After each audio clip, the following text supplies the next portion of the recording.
नमस्कार दर्शकों, मैं हूं नाविका कुमार। कानपुर में हुई हिंसा की परतें अब धीरे धीरे खुल रही हैं। इन परतों में साजिश के सबूत धीरे धीरे सामने आ रहे हैं और सामने आ रहा है राजनीति और हिंसा करने वालों का एक ऐसा गठजोड़ जो देश के लिए बहुत खतरनाक साबित हो सकता है। टाइम्स नाउ नवभारत ने आज कानपुर हिंसा पर एक बड़ा खुलासा किया। हिंसा के आरोपी निजाम कुरैशी के बनाए व्हाट्सएप ग्रुप में हिंदुओं के आर्थिक बॉयकॉट की बातें हो रही थी। इस ग्रुप में समाजवादी पार्टी के विधायक अमिताभ वाजपेयी और इरफान सोलंकी जुड़े हुए थे। ये तीनों ग्रुप एडमिन भी थे। टाइम्स नाउ नवभारत पर खबर चलने के बाद दोनों विधायक व्हाट्सएप ग्रुप छोड़ चुके हैं। यानी कि 12:10 पर यह खबर चली और 12:20 पर दोनों व्हाट्सएप ग्रुप छोड़कर निकल गए। अब पब्लिक सवाल पूछ रही है कि क्या कानपुर की हिंसा योगी मॉडल पर चोट पहुंचाने के लिए जबरदस्ती की गई थी? आखिर हिंसा के आरोपी से राजनीतिक पार्टी के नेताओं का रिश्ता क्या कहलाता है? यही है आज पब्लिक का सवाल।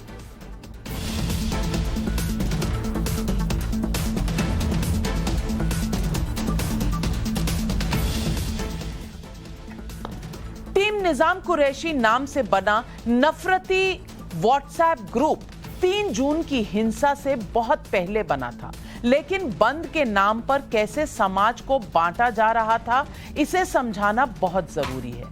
इसमें जिन दुकानदारों के बॉयकॉट की बात हो रही थी, उनका नाम लिखा हुआ था और इसमें लिखा हुआ था कि Dayaram Namkeen house, Bansilal general store, Gupta ji घास वाले, गुप्ता जी कूलर वाले और सुमित फल वाला को जैसे हमने सिर पर बैठाया है वैसे इनको नीचे उतार सकते हैं।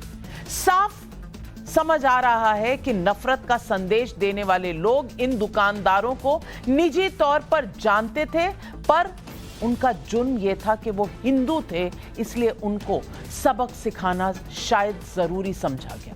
जब इनके व्हाट्सएप ग्रुप की खबर टाइम्स नाउ नवभारत ने 12:10 पर चलाई और उसके चंद मिनट बाद ये लोग ग्रुप एग्जिट कर गए, तो सवाल ये उठता है और मैं दिखाना चाहती हूं कि व्हाट्सएप ग्रुप से जुड़े रहे दोनों समाजवादी पार्टी के विधायकों की सफाई आपको जरूर सुननी चाहिए। ये सफाई आपको समझ आती है, रास आती है, जरूर सुनिए। अभी थोड़ी देर पहले तमाम मीडिया वाले आए, उन्होंने कहा विधायक जी आप भी उस ग्रुप में हैं, अमिताभ भाई भी हैं और हमारे एक साथी विधायक हैं रूमी हसन साहब, वो भी हैं। देखिए, हम क्षेत्र के विधायक हैं और अल्हम्दुलिल्लाह हम चौथी बार के विधायक हैं। तो मेरा नंबर जो है गूगल में है। उस गूगल से कोई भी नंबर मेरा लेके आपको एडमिन बना सकता है, ग्रुप में जोड़ सकता है। आज की तारीख में हम 1400-1500 ग्रुप में हैं। अब आदमी ना जाने कितने ग्रुप में जोड़ दे। आप ये बतावें, क्या एडमिन में कोई बनता है तो खुद बनता है? आप किसी ग्रुप के एडमिन हो तो आपको बनाता कौन है? कोई भी किसी ग्रुप में जोड़ ले और कोई एडमिन बना दे, क्या कर दे? हम लोग सारे ग्रुपों की विवेचना नहीं कर सकते। ये कह सकते हैं कि समाजवादी पार्टी ने कभी कोई ऐसी समाज को बांटने वाली बात नहीं कही है। विधायक जनता के प्रतिनिधि होते हैं, उन्होंने संविधान के नाम पर शपथ ली हुई होती है, लेकिन ऐसे रवैये पर सवाल सिर्फ विधायकों पर ही नहीं उठते, वो जिस पार्टी की नुमाइंदगी करते हैं उस पर भी उठते हैं। कानपुर के आर्यनगर से विधायक अमिताभ वाजपेयी और सीसामऊ से विधायक इरफान सोलंकी की फोटो हिंसा के मुख्य आरोपी जफर हयात हाशमी के साथ भी सामने आ चुकी है। मैं ये नहीं कह रही कि तस्वीरें साथ आ जाने से उनका कोई संबंध हाशमी के साथ जुड़ रहा है, कम से कम इस कॉन्स्पिरेसी में, लेकिन यह भी उतना ही सच है कि हर किसी के साथ विधायकों मंत्रियों की तस्वीरें भी नहीं खींचा करती हैं।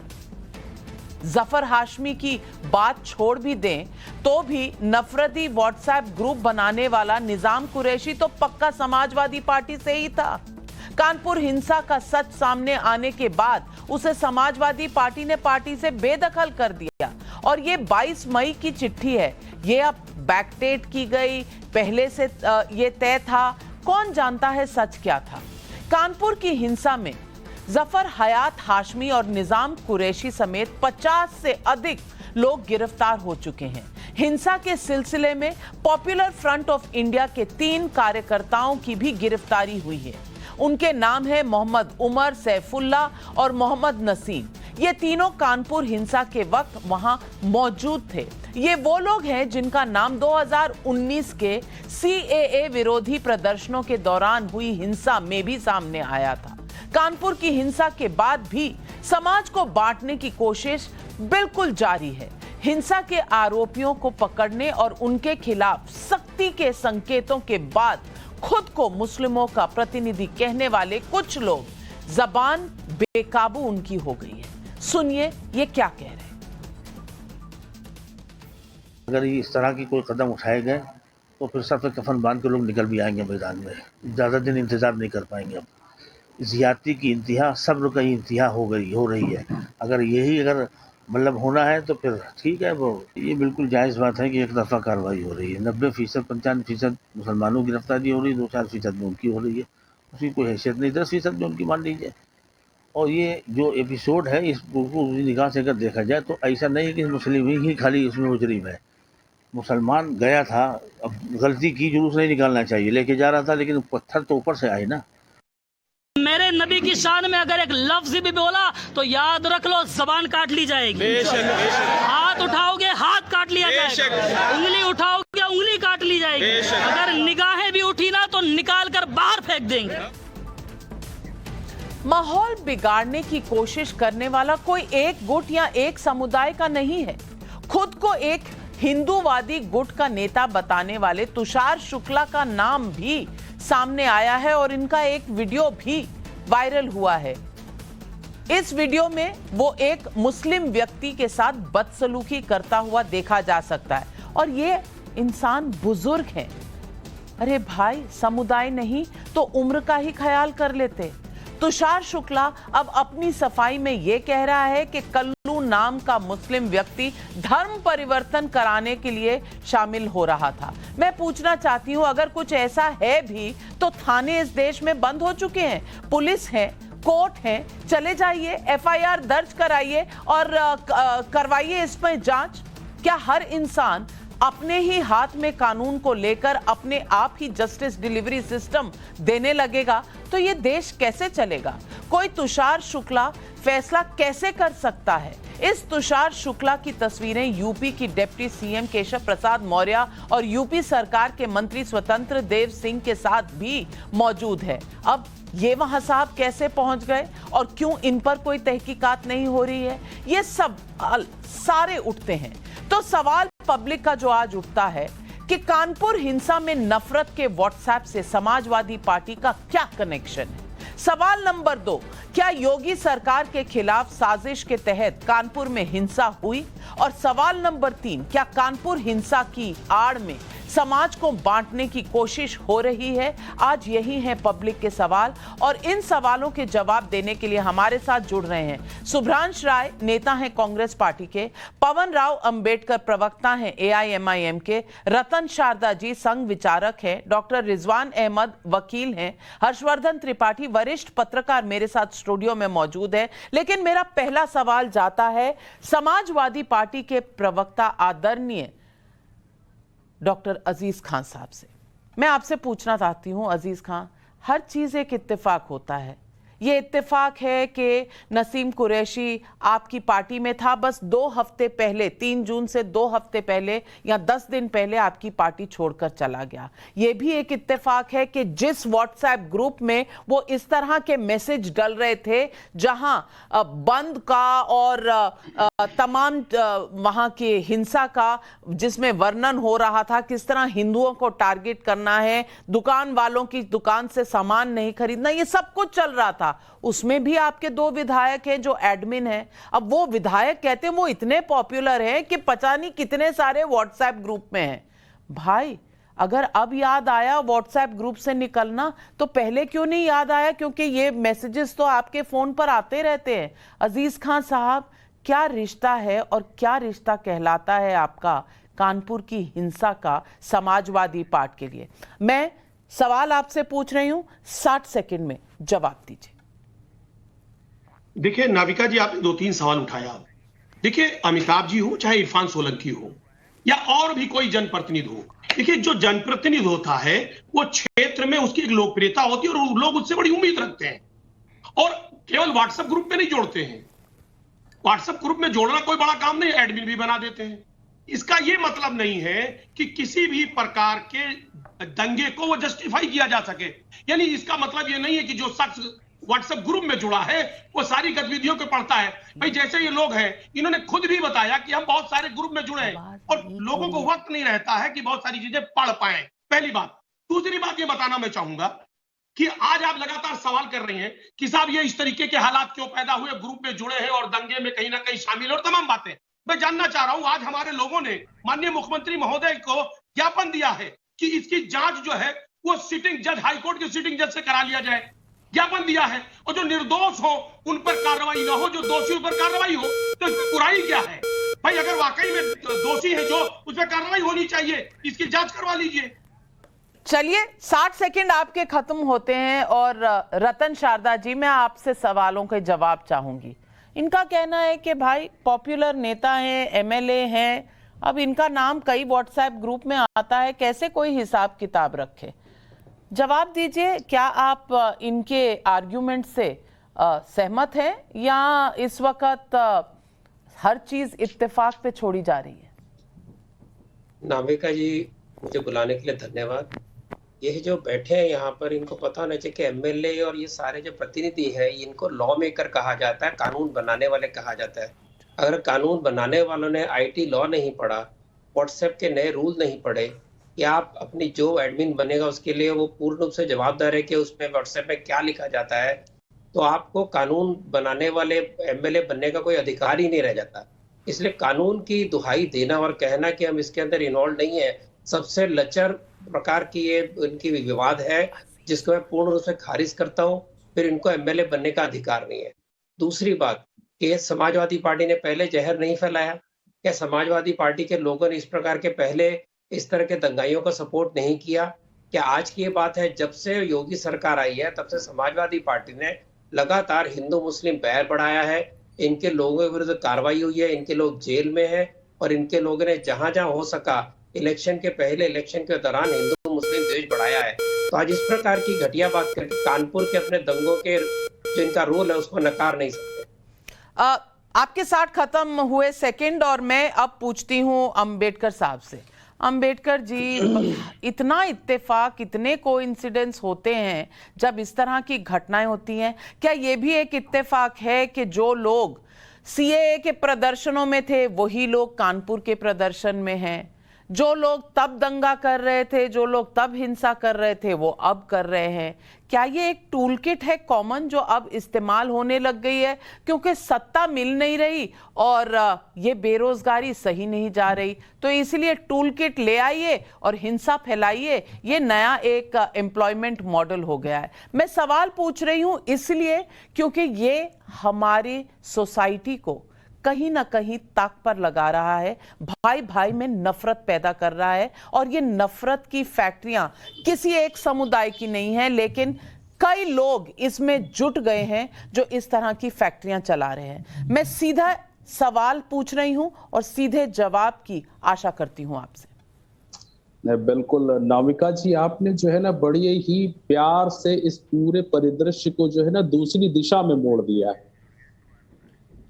मेन मामला है कि शासन की विफलता क्या रही है, पुलिस लॉ एंड ऑर्डर को मेंटेन करने में सफल रहा है या नहीं रहा है। प्रश्न यहां पर यह, कानपुर में जो घटना हुई उस घटना से पहले एलआईयू क्या कर रहा था?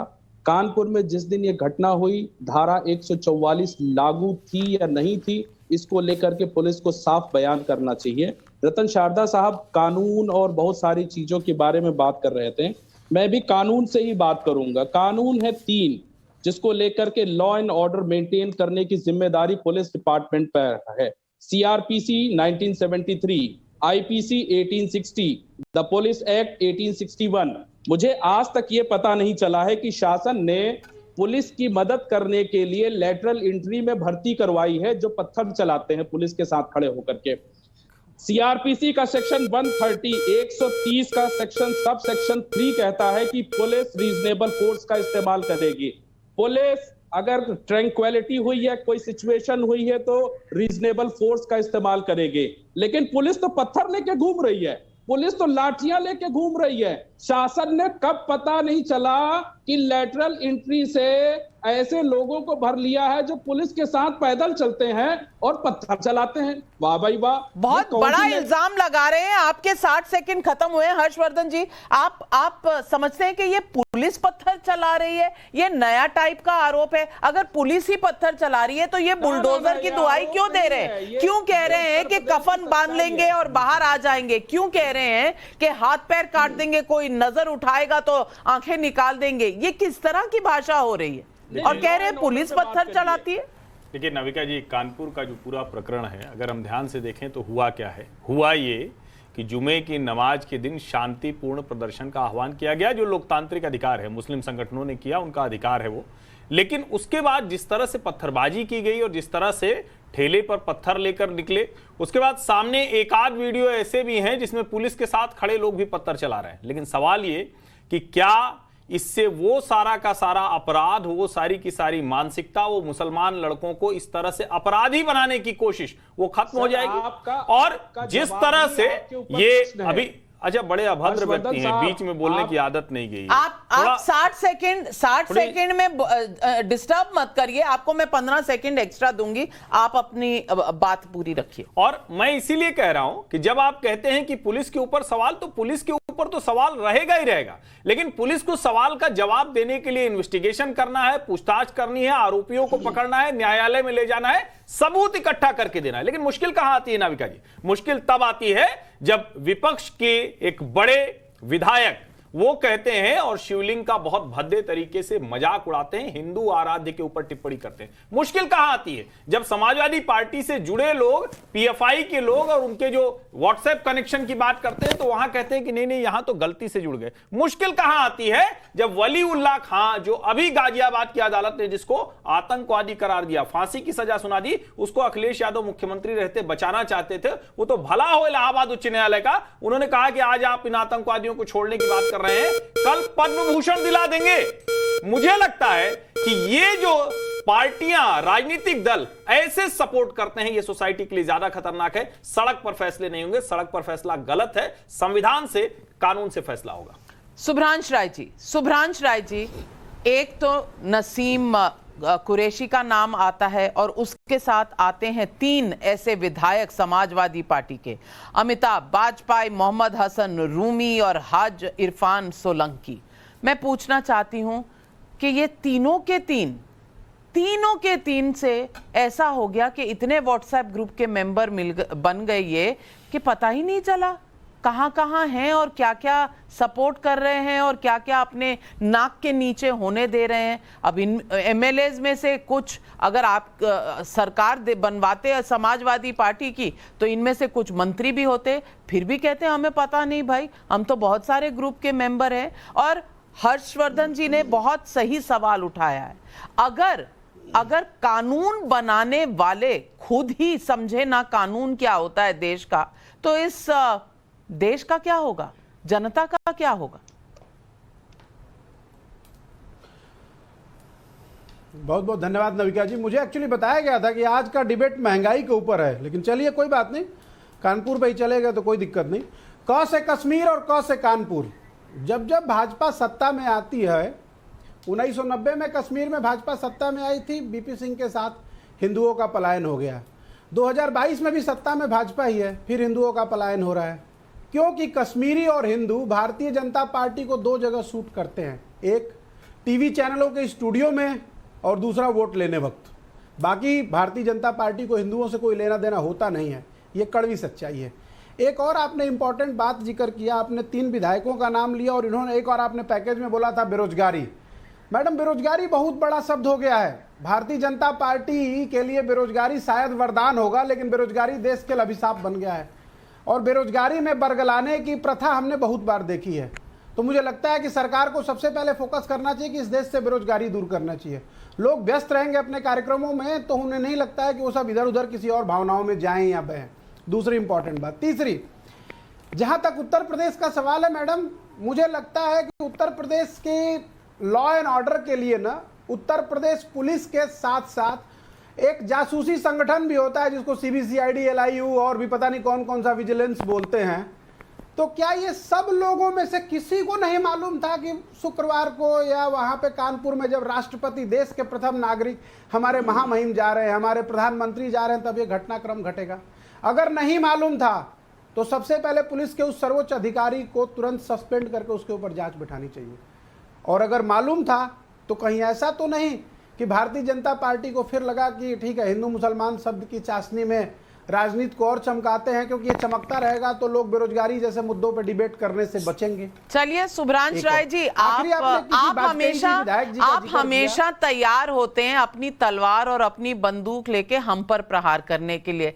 कोई बात नहीं, मैं हमेशा स्वागत करती हूँ, मैं हमेशा स्वागत करती हूँ कि आप मार्गदर्शन करते रहें और लोग आपके पीछे चलते रहें, ये अच्छा है। और आप जैसे लोग कांग्रेस के और भी हो जाएं तो शायद ज्यादा जनता आपके साथ जुड़ेगी। मैं हमेशा ये आपको अपनी अच्छी शुभकामनाएं देती रहूंगी। लेकिन व्हाट्सएप चैट्स की बात चल रही है तो मैं एक व्हाट्सएप चैट आपको दिखा सकती हूं जो मेरी गेस्ट टीम ने आपको भेजा था कि टॉपिक आज की बहस का क्या रहेगा, और उस व्हाट्सएप चैट में सब कुछ लिखा हुआ है। लेकिन शायद समाजवादी पार्टी की तरह आप भी व्हाट्सएप चैट के बहुत सारे ग्रुप्स के मेंबर हैं, देखना भूल जाते हैं, इसीलिए आपको टॉपिक जो है आपके यहां गड़बड़ हो जाता है। लेकिन रिजवान अहमद जी, आपने दीवार फिल्म देखी होगी। अब दीवार फिल्म में अमिताभ बच्चन बन जाता है स्मगलर, और जब वो स्मगलर बन जाता है और पुलिस के शिकंजे में आ जाता है तो वो क्या देता है अपनी दलील? वो देता है कि पहले मेरे हाथ से वो मिटा दो जिसने लिखा था कि मेरा बाप चोर है, तब मैं हर उस चीज का जवाब दूंगा। कुछ ऐसा ही नहीं हो रहा कि समाजवादी पार्टी, PFI, किसी से भी पूछो कि भाई क्या किया वहां पे, आपका क्या था, तो उन्हें पहले पुलिस से पूछो कि उनके पास इंटेलिजेंस थी कि नहीं थी। अरे भाई, आप अपने पक्ष का बताइए कि आप उस व्हाट्सएप ग्रुप में क्या कर रहे थे, नफरत क्यों फैला रहे थे? नहीं, पहले पुलिस को बताइए कि उनका फेलियर क्या हुआ। रिजवान अहमद जी, मैं पूछना चाहती हूं आपसे कि क्या ये दलील किसी के गले उतरेगी? जी शुक्रिया, जय हिंद, वंदे मातरम। अमिताभ ने ऐसे नहीं पूछा था नाविका जैसे आप बता रही हो। अमिताभ ने कहा था जाओ पहले उस आदमी का सिग्नेचर लेके आओ जिसने मेरे हाथ पे लिख दिया कि मेरा बाप चोर है। उसने इस तरह पूछा था। पहली चीज, आगे बढ़ते हैं। 5 पॉइंट में लिख के बैठा हूं, आप सबसे आखिर में मेरे पास आई हैं। अभी किसी ने कहा कि वो नेता हैं, उनको ग्रुप का मेंबर बना दिया जाता है, एडमिन भी बना दिया जाता है। अरे भाई देख लो, कहीं गलती से ज्ञानवापी मुक्ति मोर्चा ग्रुप के तो एडमिन नहीं बन गए हो, और ये भी देख लो कि बजरंग दल कानपुर के तो एडमिन नहीं बने हुए हो। अगर बने हुए हो तो हम मान लेंगे कि तुम देखते ही नहीं कि तुम्हें कौन ग्रुप में जोड़ रहा है और कौन तुम्हें एडमिन बना रहा है। तो अच्छे आर्गुमेंट, जिम्मेदार जो विधायक होते हैं उन्हें अच्छे आर्गुमेंट देने चाहिए, ऐसे हवाई बातें नहीं करनी चाहिए। पहली बात। दूसरी बात, किसी ने कहा कि पुलिस पत्थर चला रही है। नाविका, बड़ी समस्या है भाई, बड़ा अजीब दावा है भाइयों का।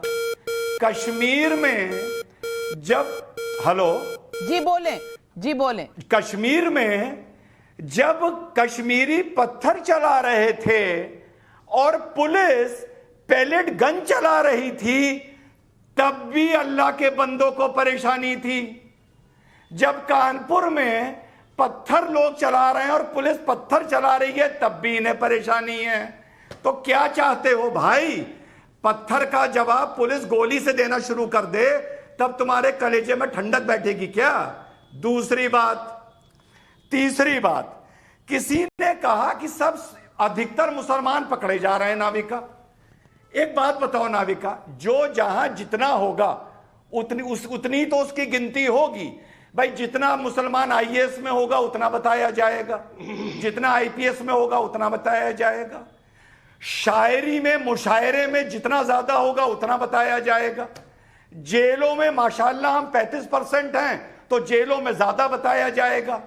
तो पत्थर चलाने वालों में प्रभु जो ज्यादा है उसी के तो फोटो ज्यादा लगेंगे। कैसी बात करते हो भाई? अगर आज से 25 साल पहले मुंबई के म्यूजिक डायरेक्टर और शायरों की लिस्ट बनती तो उसमें 80% मुसलमान होते, तो वहां ये ना कहते कि इसमें 80% मुसलमान क्यों हैं। आगे बढ़ता हूं। नहीं, पहले इसका जवाब ले लेते हैं, पहले इसका ही जवाब ले लेते हैं। अजीज खान साहब, एडमिन के सवाल पर रिजवान अहमद जी ने सीधे सवाल पूछे हैं, कौन कौन से ग्रुप के एडमिन हैं? ये रिजवान जी खुद भी एडमिन होंगे कई ग्रुप के। जहां धार्मिक उन्माद पैदा किया जाता है, जहां पर नफरत का बीज बोया जाता है, हो सकता है उसके भी ये एडमिन हो, इसलिए इनको पूरा ज्ञान है। देखिए हंस भी ये हंसते हैं तो समझ हम समझ जाते हैं कि एडमिन है ऐसे ग्रुप का। खैर, इन्होंने कहा इत्तेफाक है। अरे इत्तेफाक तो ये भी है कि जहां पर पुलिस कमिश्नरेट है, पुलिस को जवाब देना चाहिए, वहां डीएम को हटाया जाता है। ये भी तो इत्तेफाक है, पुलिस कमिश्नरेट है वहां पे। दूसरी बात, इन्होंने कहा था कश्मीर में, अरे भाई कश्मीर में तो पत्थरबाजों को आप शासन सत्ता के लिए उनको आपने पत्थरबाजों को रिहा कर दिया, और जो हमारा वहां फौजी भाई है उसके ऊपर आप कार्रवाई कर रहे हैं, उसके ऊपर आप एफआईआर दर्ज कर रहे हैं, उस पर भी जरा चर्चा कर लीजिए। और जो महबूबा मुफ्ती जो कल तक एक वक्त था, आप कहते थे कि साहब वो आतंकवादियों को संरक्षण दे रहे, उससे तो आप हाथ मिला लेते, तो वो भी एक इत्तेफाक है। दूसरी बात, मैं बड़ी इंपॉर्टेंट बात कहना चाहता हूं। कर लो, खत्म कर लो। अब 1 मिनट, अरे भाई अभी रिजवान साहब आप लंबी बात किए हैं, मुझे मौका दो। देखिए मुझे दुख इस बात का है, अभी सुभ्रांश भाई ने कहा आपने मुद्दे को मोड़ दिया, ये वाकई में मोड़ दिया। नाविका जी आपकी खूबसूरती है कि आपने मुद्दे को मोड़ दिया। आज आप देखिए वो छोटे छोटे मुल्क जो हमारे देश के प्रधानमंत्री को सर्वोच्च नागरिक का उन्होंने उपाधि दिया और सम्मानित किया, ये हमारे प्रधानमंत्री की कीर्ति है कि उन्होंने बाकायदे विदेशों में अपनी छवि मेंटेन की। आज वही छोटे छोटे मुल्क हमें आंखें दिखा रहे, कह रहे माफी मांगो। कौन सी आपकी विदेशी नीति है? कौन सी आपकी नीति है?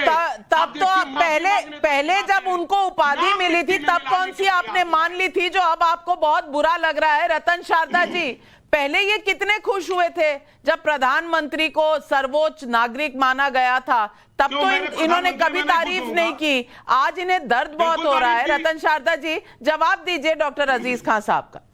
मैं ये जानता हूँ कि जब उनको सारे अवार्ड मिलते थे या तो लोग चुप रहते थे, ये लोग मजाक उड़ाते थे। तब पे बात ना ही करें विदेशी मुद्दों की। जहां तक बात है पुलिस ने क्या किया, अगर इनका कहना है कि हर शुक्रवार को पुलिस जाए मस्जिदों के अंदर और वहां से लोगों को उठाए, सबके घरों में जाके चेक करे कि इनके घर में तेजाब है, इनके घर में पत्थर आते, कहेंगे ये तो बड़े टेररिस्ट लोग हैं, ये तो फाशिस्ट है यूपी की पुलिस, और इस प्रकार से कार्रवाई क्यों कर रहे हैं? ह्यूमन राइट्स का मुद्दा लेके आएंगे। और क्योंकि आज वो कार्रवाई नहीं की तो ये कह रहे क्या कार्रवाई क्यों नहीं की? यानी जिनको पता है ये हो रहा है, जिनके व्हाट्सएप ग्रुप में चर्चा चल रही है, उनकी कोई जिम्मेवारी नहीं है, पुलिस की जिम्मेवारी है।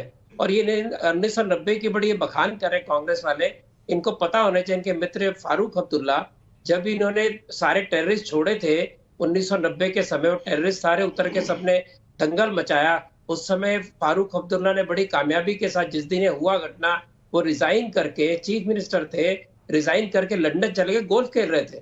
तो इस प्रकार की घटिया जो घटनाएं हुई हैं जो दिल को तोड़ने वाली हैं, उसकी बात ना करें तो ज्यादा अच्छा है।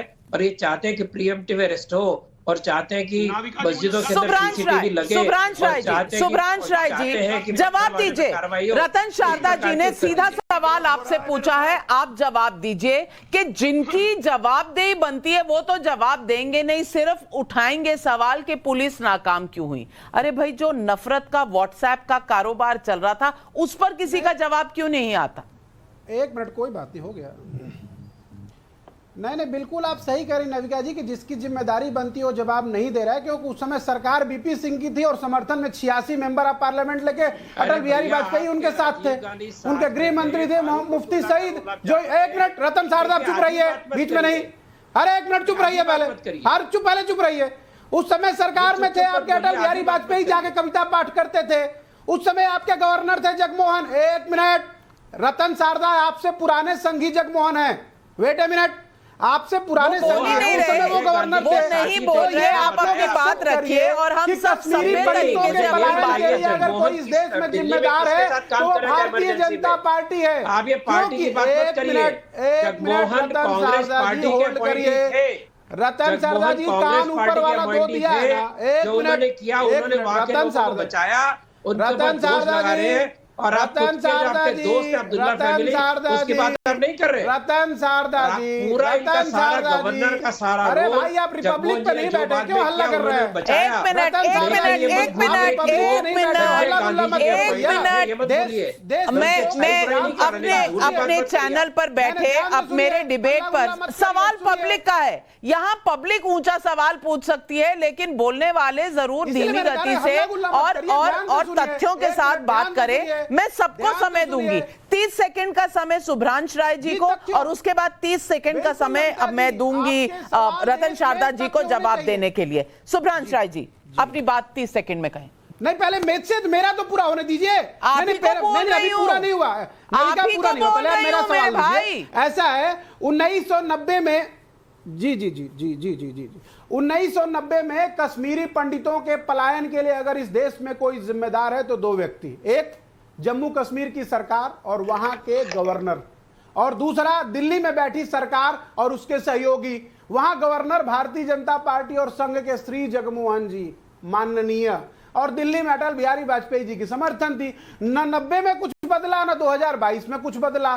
तब भी कश्मीरी पंडित, कश्मीरी हिंदू, कश्मीरी ब्राह्मण मारे गए, उनका घर छीना गया, उनकी नौकरी छीनी गई। 2022 में भी वही हुआ। कश्मीरी पंडित, कश्मीरी ब्राह्मण, कश्मीरी आपके 30 सेकंड खत्म हुए, लेकिन सुभ्रांश राय जी, मैं जानती हूं महंगाई का समय चल रहा है और आप किफायत कर रहे हैं, लेकिन किफायत पैसों पर करिए, सच पर मत करिए। जगमोहन जी का पहला टर्म जो था वो वाजपेयी जी ने नहीं दिया था, वो दिया था कांग्रेस पार्टी ने, नंबर 1। और नंबर 2, 2006 में जब यासीन मलिक से जफियां पपियां हो रही थी तो कौन से प्रधानमंत्री थे ये भी याद कर लीजिए। और जगमोहन जी ने जो चिट्ठियां लिखी थी राजीव गांधी जी को, उन्हें भी थोड़ा याद कर लीजिए। लेकिन रतन शारदा जी 30 सेकंड अब आपको देती हूं रिबट करने का सुभ्रांश राय जी को, और सब बाकियों के फेडर डाउन करूंगी, क्योंकि बीच में बोलने से हमारे दर्शकों को कुछ सुनाई नहीं पड़ता। रतन शारदा जी आपके 30 सेकंड शुरू होते हैं अब। नाविका जी, आपने जो इनको तथ्य बता दिए तो बता ही दिए, उसमें मैं क्या जोड़ूं। लेकिन फिर ये गलत कर रहे हैं, ये ठग रहे हैं, लोगों को बेवकूफ बना रहे हैं। क्योंकि जिस रात ये घटनाएं घट रही थी उस समय फारूक अब्दुल्ला ने उस दिन रिजाइन किया और उस दिन वहां से भागे। जब जगमोहन जी को भेजा गया वो जम्मू पहुंचे थे, जब रात को कांड हो गया था अगले दिन वो श्रीनगर पहुंचे। उनके हाथ में क्या था बताइए मुझे? सारा कुछ हो चुका था, सारा कुछ पाप कट चुका था। उसके बाद जगमोहन जी वहां पहुंचे और इनके प्रिय मित्र फारूक अब्दुल्ला आग लगाने के बाद, टेररिस्ट को छोड़ने के बाद भाग लिए।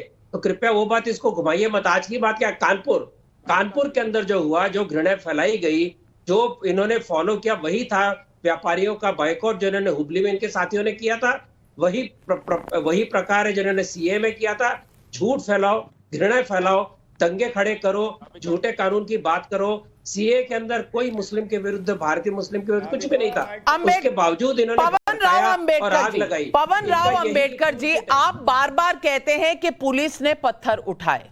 मैं पूछ रही हूं, अगर पुलिस ने पत्थर उठाई थी तो आज जब बुलडोजर घूमता है और पत्थर उठाकर सफाई कराता है कानपुर शहर की, तो क्यों इस तरह की धमकियां आती हैं कि हम कफन बांधकर निकल जाएंगे सड़कों पर?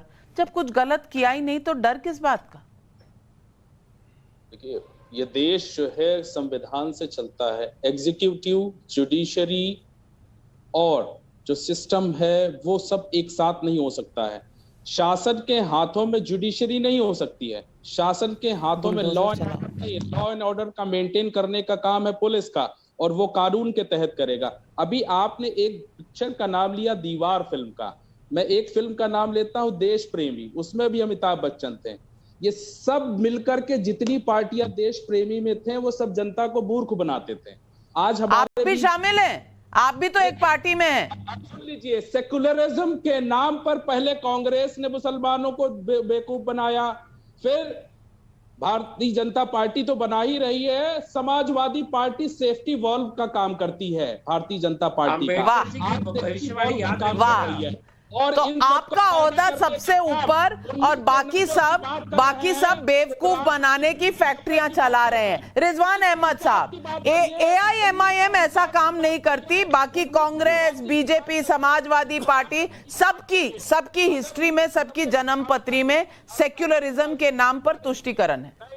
पूरा स्टेटमेंट आने दीजिए। आप जो है समाजवादी पार्टी, देखिए उस पार्टी पर मैं उसको पार्टी पे कोई टिप्पणी नहीं करूंगा, क्योंकि उस पार्टी को मैं AIMIM उर्फ लश्करे जाहिलिया बोलता हूं, उनके प्रवक्ता नाराज हो जाएंगे, पहली बात। अब मैं मुद्दे पर आता हूं। अरब रिएक्शन, नाविका, अरब रिएक्शन 1990 की बात कर रही है, कश्मीर की बात कर रही है, तो अरब रिएक्शन। आज कश्मीर की बात मैं नहीं कर रही, आज कानपुर की बात कर रही हूं। कश्मीर पर बहस फिर किसी दिन। अंबेडकर जी कृपया शांत हो जाएं और रिजवान जी की बात सुने। जी नाविका जी, पिछले 4-5 दिन में लोगों के भारत के सम्मान से बड़ा लगाव हो गया है। ओफो, वल्ला, बस पूछो मत।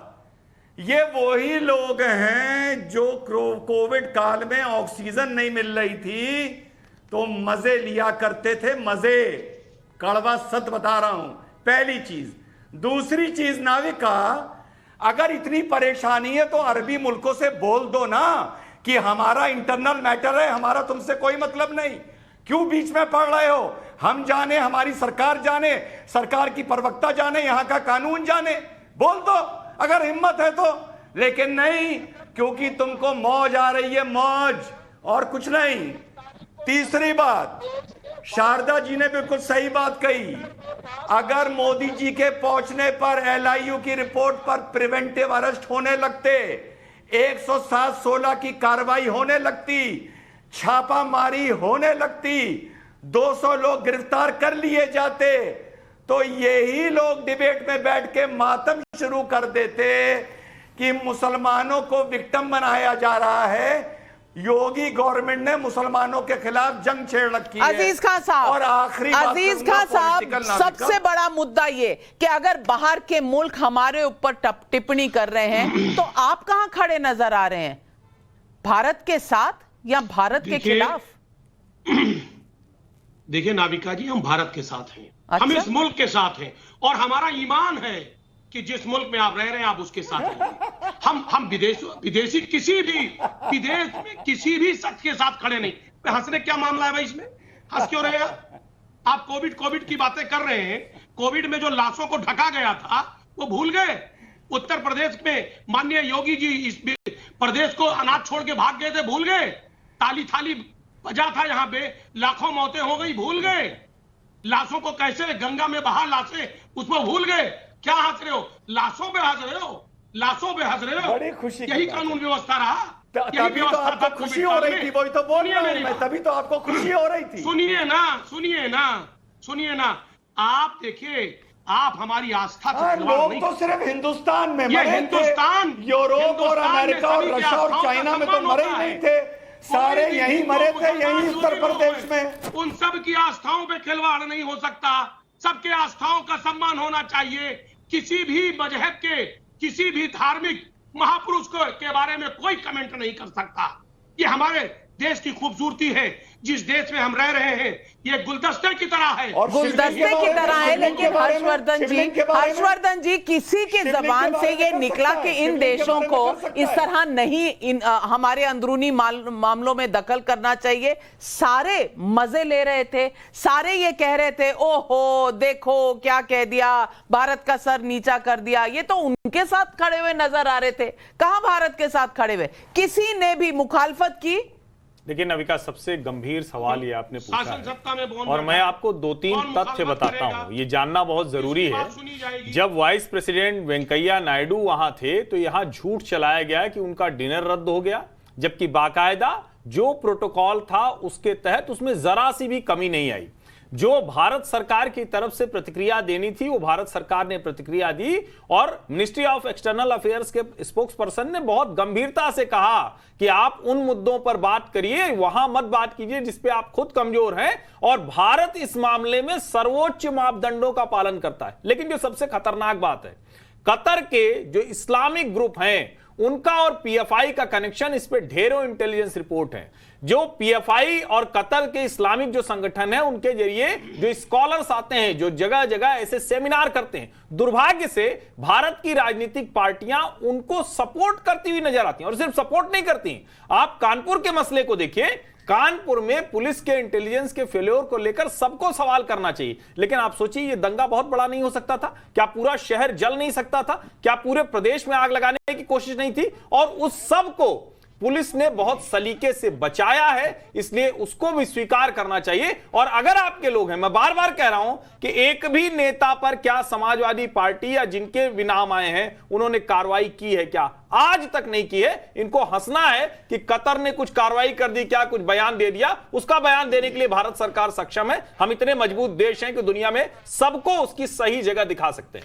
मैं अब पब्लिक के सवाल उठाना चाहती हूं। पीयूष बिलासपुर छत्तीसगढ़ से पूछ रहे हैं, कोई लाख किनारा करे, व्हाट्सएप नंबर की सुरक्षा की जिम्मेदारी उसी की होती है जिसका फोन होता है। क्या विधायक किसी ग्रुप में बिना सोचे समझे जुड़ जाते हैं? सवाल है ये पब्लिक का, और पब्लिक सब जानती है। अजीज खान साहब जरूर सुनिएगा ध्यान से सवाल। शिशिर भोपाल से पूछ रहे हैं, अगर हिंसा करने वालों की टीवी पर डिफेंड किया जाएगा तो क्या गलत संदेश नहीं जाएगा? श्याम सुंदर वर्मा फतेहपुर शेखावटी राजस्थान से, क्या सभी पार्टियां अपराधियों को बचाने का ही अपना धर्म समझने लगी हैं? अजीज खान साहब पहले आपसे पूछती हूं, पब्लिक के सवालों का जवाब दीजिए। देखिए, पब्लिक का सवाल जो है उसका जवाब हम दे रहे हैं। अभी हर्षवर्धन त्रिपाठी जी ने पीएफआई का नाम लिया। मैं जानना चाह रहा हूं पीएफआई के बारे में। बीजेपी के सांसद तेजस्वी सूर्या ने 15 सितंबर 2020 को केंद्र सरकार से सवाल किया कि इसको बैन क्यों नहीं कर दे रहे। केंद्र सरकार का जवाब आया कि अभी इनके खिलाफ कोई एविडेंस नहीं मिल रहा है, इसलिए हम बैन नहीं कर सकते। एक तरफ आप कह रहे हैं एविडेंस नहीं मिल रहा है, दूसरी तरफ आप बैन नहीं कर रहे। उसकी आड़ में हर दंगे को कहीं ना कहीं उसकी आड़ में जस्टिफाई कर रहे हैं। भाई हर दंगे को आप जस्टिफाई कर रहे हैं, मतलब पीएफआई दंगे करा रही है ना अपनी नाकामियों को। सर हम ये कहेंगे अजीज खान साहब, एक सवाल जोड़ लीजिए ना, पीएफआई दंगे करा रही है तो मानिए ना। के अंडर में आता है, केंद्र सरकार के गृह मंत्रालय के अंडर में आता है, क्यों नहीं बैन किया भाई आप? बिल्कुल, ये सवाल जैसे ही मुझे इंटरव्यू मिलेगा गृह मंत्री से मैं जरूर पूछूंगी। लेकिन सवाल जो जनता उठा रही है वो ये कि व्हाट्सएप ग्रुप जिसके आप मेंबर हैं उसकी रिस्पॉन्सिबिलिटी किसकी है? आपकी है या पड़ोसी की होगी? और अगर आप ग्रुप में हैं और आप कानून जानते हैं तो ये कोई आपका एक्सक्यूज या बहाना मान नहीं सकता कि हमें पता नहीं जी, हम तो कौन कौन से व्हाट्सएप ग्रुप में हैं। और जब शहर में दंगा फैला उसकी तफ्तीश हो रही है। मान लेते हैं, ठीक कह रही हैं आप, ठीक कह रही हैं, मान लेते हैं कि पता है, आप इसकी जांच क्यों नहीं करवा दे रही हैं? हाईकोर्ट की सिटिंग जज से बाकायदे पूरे प्लान का जो भी दंगा हुआ इसकी हाईकोर्ट की जज से जांच वाह, अभी तक तो आप माने नहीं थे।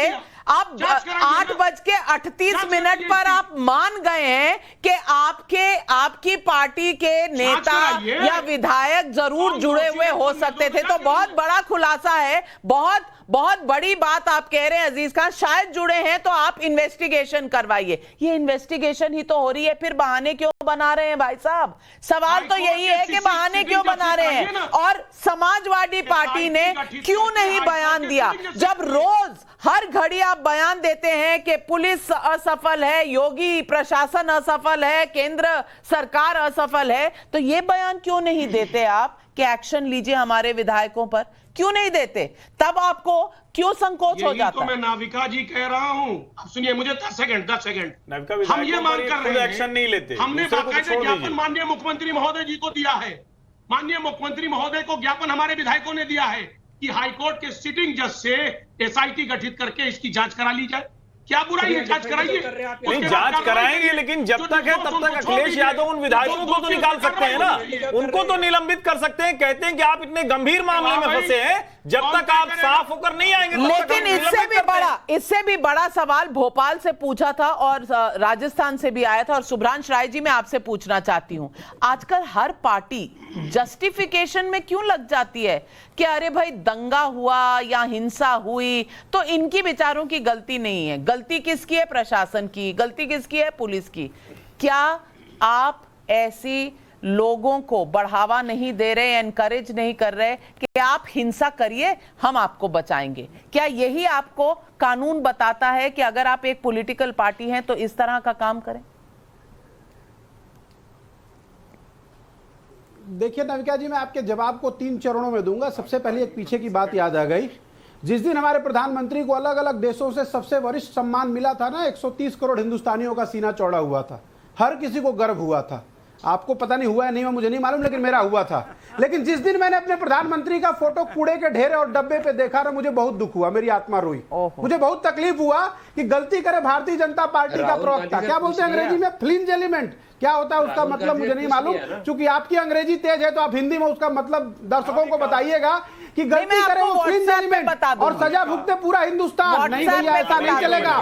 भाजपा के प्रवक्ता ने गलती करी, माफी मांगे। भाजपा के राष्ट्रीय अध्यक्ष, आपका जिस दिन सीना चौड़ा हुआ था उस दिन आपने ट्वीट किया था, आपकी पार्टी ने ट्वीट किया था, राहुल गांधी जी ने ट्वीट किया था। आप भाजपा के प्रवक्ता की भूमिका से लगाइए। एक मिनट प्लीज प्लीज सुनिए ना, जवाब दे रहे। एक रतन शारदा जी फारूक अब्दुल्ला का जिक्र कर रहे थे। अरे भैया, फारूक अब्दुल्ला अटल बिहारी वाजपेयी के आंखों के नूर थे। अरे भैया, 1990 से निकलकर 2022 में आ जाइए रिजवान अहमद जी। आज का जवाब तो है नहीं, आज का जवाब तो है नहीं, लगे मुद्दे भटकाने। रिजवान अहमद जी ये कह रहे हैं कि जब प्रधानमंत्री को बाहर के देशों से रिस्पेक्ट मिलती है, इनका सीना चौड़ा होता है। कभी कहा इन्होंने ये मन ही मन में दबा के क्यों रखा हुआ है? जी जी जी, नहीं होता होगा रविका जी, क्योंकि आपके नहीं होता है। हम तो तुच्छ प्राणी है ना, हम तो तुच्छ प्राणी है। हो सकता है आपका ना होता ना, हम तो तुच्छ प्राणी है। हमारी तो बात ही आप छोड़ दीजिए। आप तो मैंने कहा तलवार और बंदूक हमारे लिए ही लेके आते हैं, तो कोई बात नहीं, कोई बात नहीं, मुझे सर्टिफिकेट मत दीजिए। मैं तो दो बात बता दूं। रिजवान जी जवाब दीजिए।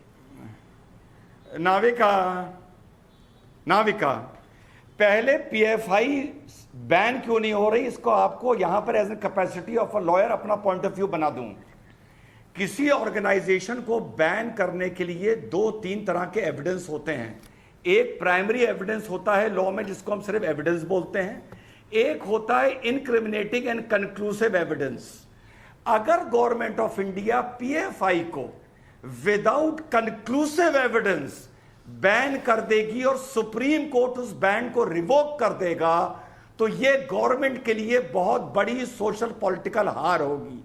इसलिए गवर्नमेंट्स वेट करती हैं करेक्ट सिचुएशन का, करेक्ट कंक्लूसिव एविडेंस का, मजबूत एविडेंस का, उसके बाद बैन करने की कार्रवाई करती हैं।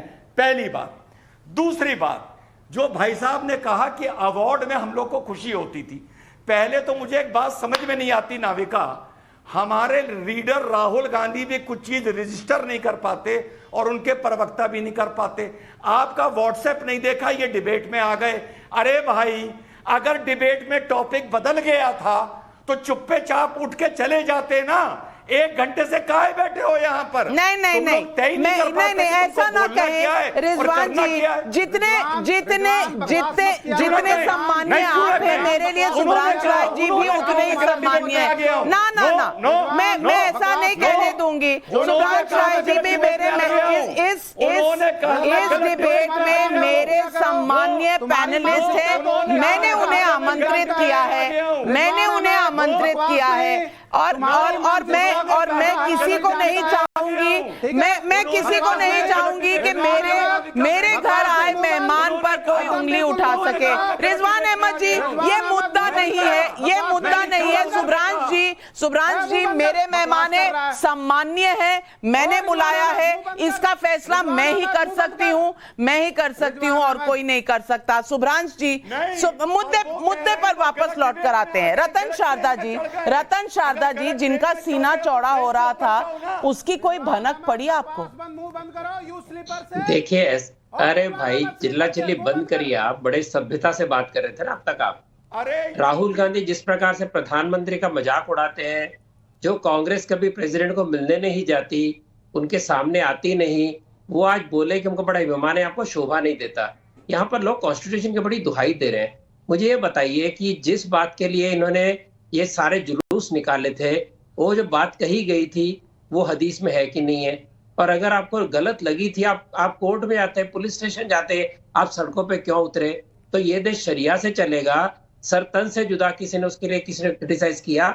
यहाँ बैठे जितने महाशय हैं, बड़ी बातें करे धर्म की, किसी ने जब भगवानों का अपमान हो रहा था, या जितने सज्जन बैठे हैं एक दावे से बोल दे कि हमने तो क्रिटिसाइज किया था। अम्बेडकर जी, जब हिंदुओं का अपमान होता है, अम्बेडकर जी, मैं सिर्फ 30 सेकंड है मेरे पास। अम्बेडकर जी, क्या हम इस देश के मसले सड़कों पर पत्थरों से सुलझाएंगे या हम इस देश के मसले कानून के द्वारा सुलझाएंगे? मैं बस इतना पूछना चाहती हूँ आपसे। तौर से कानून के द्वारा सुलझाए जाएंगे और पुलिस को अपनी अकाउंटेबिलिटी समझनी चाहिए। बिल्कुल।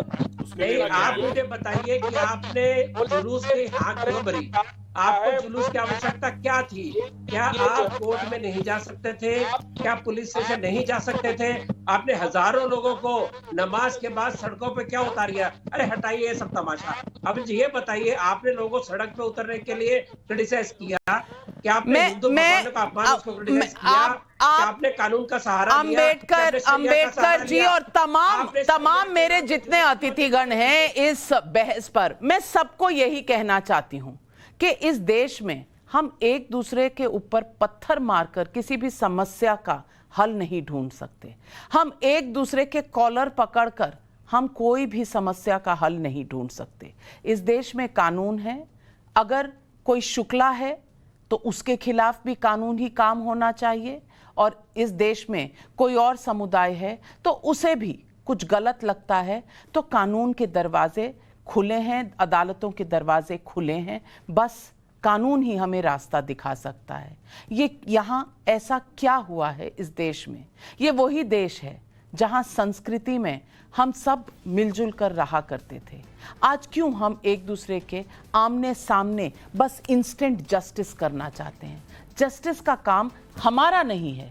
आपको किसी की बात पसंद ना आई हो तो जरूर FIR कीजिए, जरूर अदालतों तक जाइए, क्योंकि फैसले वहीं होते हैं। भारत एक गुलदस्ता है जहां हर रंग के फूल हैं। हिंदू हैं, मुसलमान हैं, सिख हैं, ईसाई हैं, बौद्ध हैं, पारसी हैं। भारत के लिए ही कहा गया है कि कोस कोस पर बदले पानी और 4 कोस पर बानी। इसलिए भारत के संविधान की आत्मा विविधता में एकता का सूत्र पिरोती है। लेकिन जब कानपुर में मजहब के नाम पर हिंसा हो जाए, करौली हो जाए, खरगोन हो जाए, तो फिर माना जाना चाहिए कि भारत के सोशल फैब्रिक पर दाग लगाने की कोशिश बहुत भरपूर हो रही है। ये कोशिश तब और भी खतरनाक हो जाती है अगर इसके पीछे राजनीतिक मंसूबे हों, और फिर भारत में हिंसा के नाम पर भारत को विदेशों में घेरने की एक कोशिश होती है। हम सबको ठहर कर सोचना चाहिए। कोई भाजपाई हो सकता है, कोई समाजवादी पार्टी का हो सकता है, कोई कांग्रेसी तो कोई किसी और पार्टी का, लेकिन किसी को ये नहीं भूलना चाहिए कि सबसे पहले वो है तो भारतीय है। और क्या ये षड्यंत्र इसलिए तो नहीं कि भारत बहुत तेजी से आगे जा रहा है और कुछ ताकतें हैं जो हमें रोकना चाहती हैं? क्या हम उन ताकतों के साथ मिलेंगे या हम अपने भारत की ताकत बनेंगे? यही है आज पब्लिक के लिए सबसे बड़ी सोच और सबसे बड़ी सीख। आज सवाल पब्लिक का शो पर डिबेट बस इतनी ही। लेती हूं आपसे इजाजत।